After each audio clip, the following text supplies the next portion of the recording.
Hey everyone, welcome back to Writing Practices. In today's video, we're going to cover how to write a US visa invitation letter. This is a helpful document to support someone applying for a visa to visit you in the United States.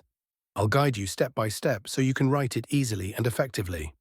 Let's jump in. Step 1. Start with your contact information. You'll begin the letter by listing your full contact information at the top. Include your full name, home address, email, and phone number. This is important so that the US consulate knows exactly who is writing the letter. For example, you would write something like your full name, your address, city, state, zip code, your email address, your phone number. This gives the consulate a way to contact you directly if they have any questions about the letter or the invitation. Step 2. Date and address of the US consulate. Next, include the date you're writing the letter and the address of the US consulate, where your guest will be submitting their visa application. Make sure you double-check the address for accuracy. You can format it like this. Date. Insert date. US Consulate General. Embassy Consulate Address. City, state, zip code. This step is straightforward but essential, as it ensures the letter is correctly directed. Step 3. Salutation. Now it's time to greet the consular officer reviewing the application. A formal greeting works best here, like "Dear Sir, Madam." This keeps the tone respectful and professional, which is important for official documents like this. If you know the name of the consular officer, you can personalize it, but using "Sir, Madam" is perfectly acceptable if not. Step 4. Introduce the purpose of the letter. In this part, you'll explain who you're inviting and the purpose of their visit. Be sure to state the full name of the person you're inviting and describe your relationship with them. For instance, you could say, "I am writing to invite visitor's full name, who is my relationship, such as friend, parent, sibling, to visit me in the United States from start date to end date."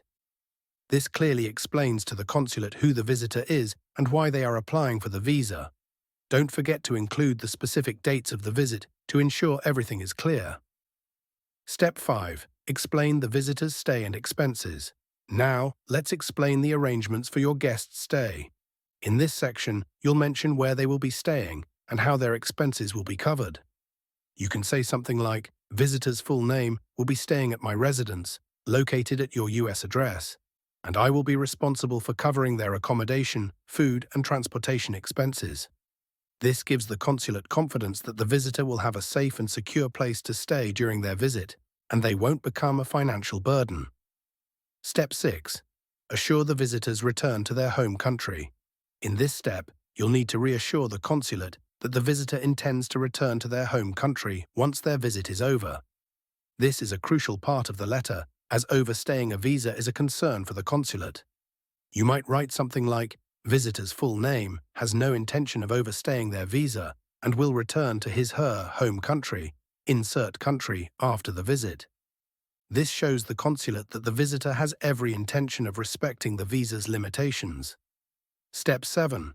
Mention any supporting documents. Here, you can mention that you've attached any relevant supporting documents to the letter, such as a copy of your US passport or proof of residency. You might say, "Attached to this letter, you will find a copy of my US passport and proof of my residency." These documents further confirm your identity and the legitimacy of the invitation. Step 8. Offer your contact information for follow-up. Towards the end, offer your contact details once again in case the consulate needs to reach you for any follow-up questions. You can write, "Should you require any further information, please feel free to contact me at your phone number or your email address." This reinforces that you're available to provide additional details if needed. Step 9. Sign off. To finish the letter, simply sign off with a professional closing, like "Sincerely," followed by your full name. So, for example, "Sincerely, your full name." This gives the letter a clean and respectful finish, and that's it. With those steps, you've written a complete US visa invitation letter. It's all about being clear and professional while providing all the necessary information. Thanks for tuning in, and I hope this step-by-step guide helps you the next time you need to write an invitation letter. Stay tuned for more helpful writing tips right here on Writing Practices.